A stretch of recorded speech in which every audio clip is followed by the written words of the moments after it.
Ba ministre Banso ya Mbulamatari yukoyisami babengisamaki lelo na Assemblée nationale na basoda babotoli bokonzi na Guinée. Ba officier ba force spéciale bakambami na colonel Mamadi Doumbouya basakoli ete bakangi président Alpha Condé batelemisi bukuli konzi pe bakoyisi ba institution iso.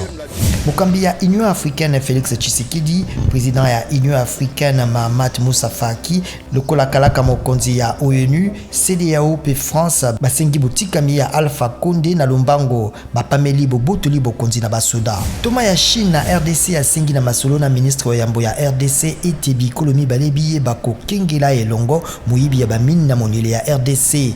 Kasi Sama Lukonde alaki na Ntoma Zujing ete ba enquête ya sembo ekosalema pona kobatela pe makoki ya bakompani ya Chine na RDC.